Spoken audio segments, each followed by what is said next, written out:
مساندته إلى إعلام حر ومسؤول وجريء في نفس الوقت. هذه فرصة أخرى بالنسبة لي أنا باش نشكر مرة أخرى رئيس الدولة على كل الدعم للقناة، ونوعدوه بأنه سنكون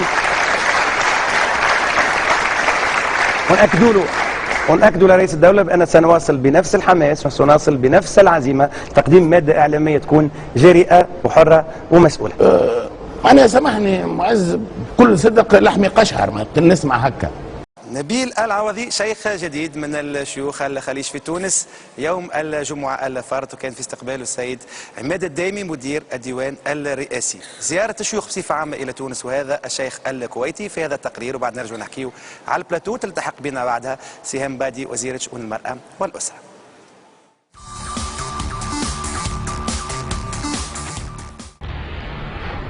في تونس زارنا الشيخ زغلول النجار المشهور بفتوى العلاج ببول الإبل، وزارنا القرضاوي المشهور بفتوى إرضاع الكبير، ومحمد حسان اللي حرم مشاهدة الأفلام والمسلسلات، ووجدي غنيم المشهور بفتوى ختان البنات، والشيخ العريفي اللي حرم اختلاء الأب ببنته وحرم مشاهدة MBC 3 على الأطفال.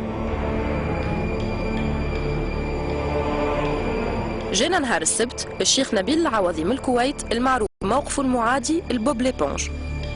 سبونج بوب الأصل فيه إنه ولد عنده أولاد ربعة وبنية اسمها ساندي، مجموعة من ويعيشون عند شاطئ في جزيرة وقصص مثل مسلسل.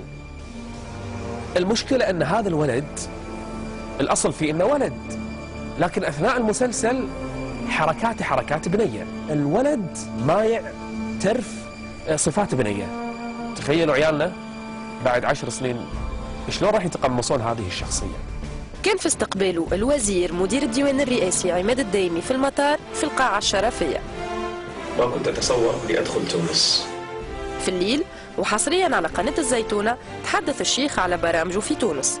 الآن أدخل تونس وبفضل الله اليوم صليت المغرب، وخلفي من الأخ العزيز يعني وزير معالي وزير الشؤون الإسلامية، وزير متحمس لأي مشروع فيه نفع للأمة وفيه خير للمجتمع. أول مشروع للشيخ يهم الفتيات الصغيرات المحجبات. سيكون هذا إن شاء الله من ضمن الجدول زيارة المحجبات الصغيرات. احنا عندنا هذا المشروع نور يكتمل في الكويت والبحرين وقطر والآن في تونس. الحجاب في النهاية شرع الله سبحانه وتعالى، والبنت تفعله مختارة غير مجبورة. اليوم الأطفال ما أحد أجبرهم ولا أحد ألزمهم بفضل الله. سمينا المشروع نور يكتمل، سيكون هذا أحد مشاريعنا في تونس. هذا اللي كان في جرجيس وين لقى الشيخ العوضي استقبال أقل ما يقال عنه أنه استقبال خاص.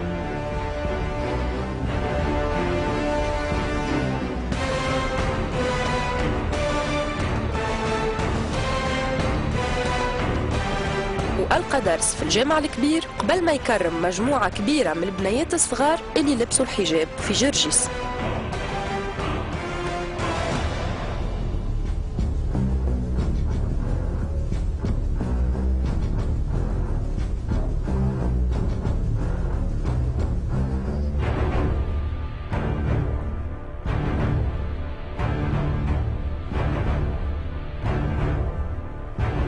ومازالت زيارة الشيخ نبيل العوضي متواصلة في مناطق أخرى من الجمهورية.